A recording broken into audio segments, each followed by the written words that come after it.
Return appearance to the Maritimes is Mr. Lawrence Gowan. Lawrence, welcome back to Fredericton. It's great to have you back. Thank you very much. Very nice to be back. Now, how's the tour now going so far? It's gone very, very well. And it has been going for, I guess, nearly 2 years now, because since the last album came out, which was 95, the last studio album, I've done 3 records, all of which came out last year.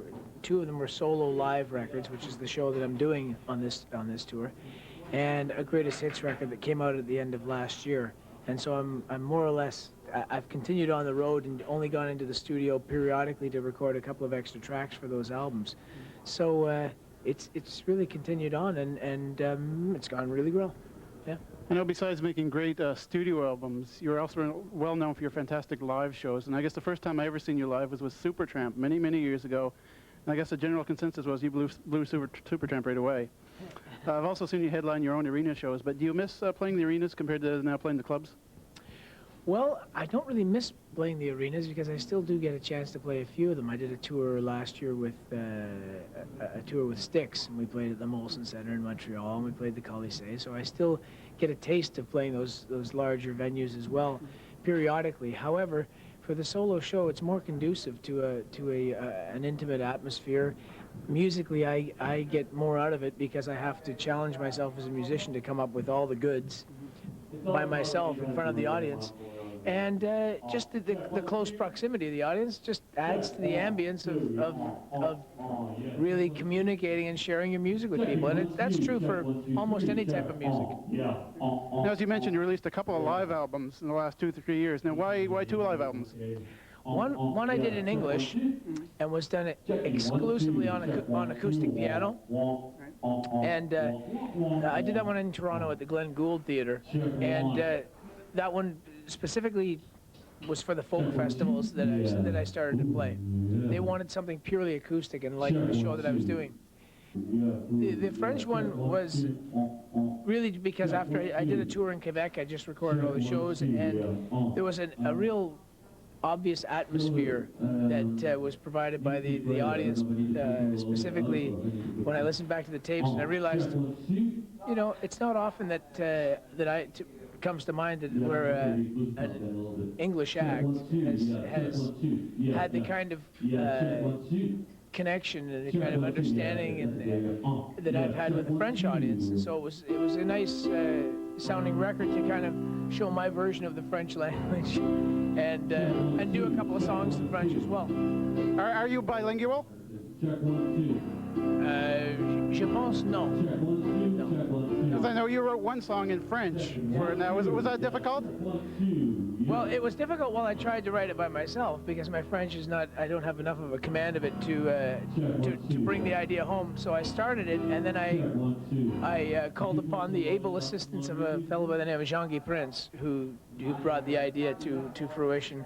And so he expressed it far better than I could, and I can just more or less, I can sing it and put it across with some conviction because I understand what it's saying, but I couldn't compose the lyrics all myself.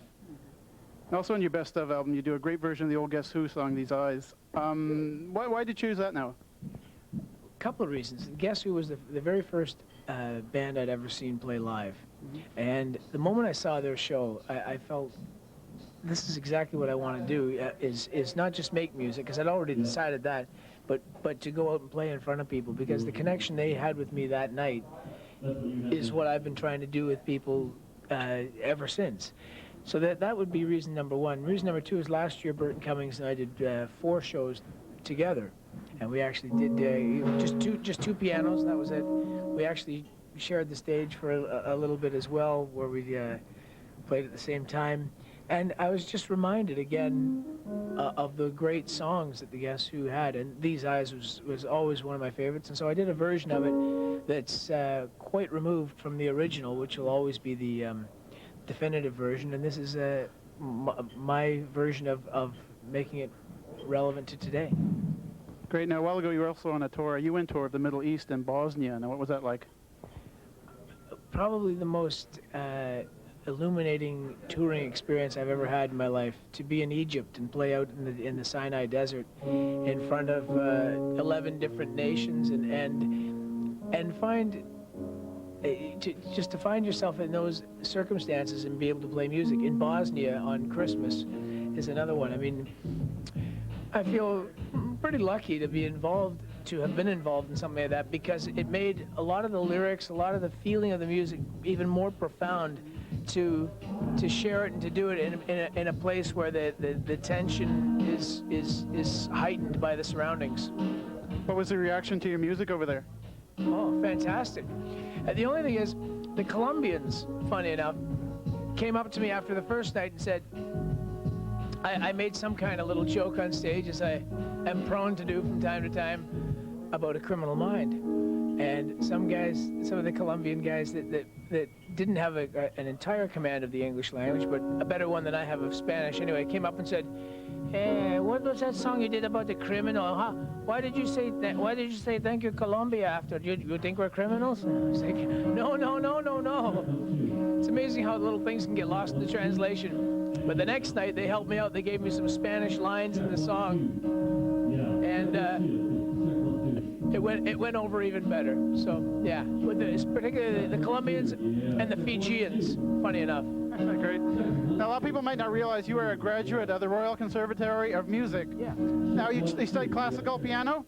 Yeah. Now, why did you choose pop music? Well, I think a more accurate description of how my musical growth proceeded would be that I began by being excited by pop music, but then I found that just my own character moved me towards classical music, and once I moved towards it, I really completely immersed myself in it for a number of years.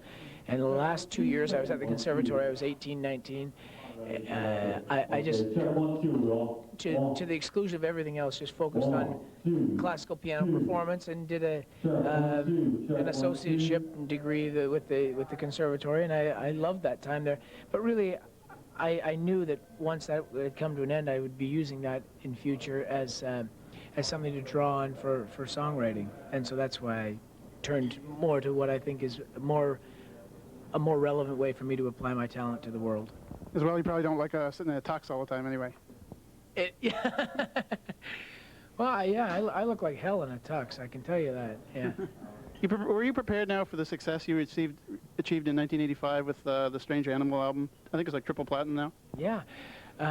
Was I prepared? You know, I'm glad that I was over the age of 25 at the time that really hit, because I'd had enough of a musical experience in my life of playing in front of people and seeing how music can suddenly emerge for whatever reason, and how you have to keep the purest intentions of why you're making music intact in order to enjoy and to come through a period such as that.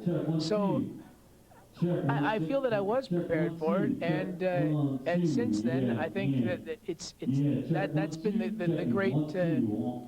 the great diamond, so to speak, in my own career that really brought my music and my musical style into people's consciousness, and so I'm very thankful for it. Well, you are an incredible performer, and I wish you many, many more years of success. Mr. Lawrence Gowan, best of luck, Lawrence. My pleasure. Check 1, 2, yeah. Check 1.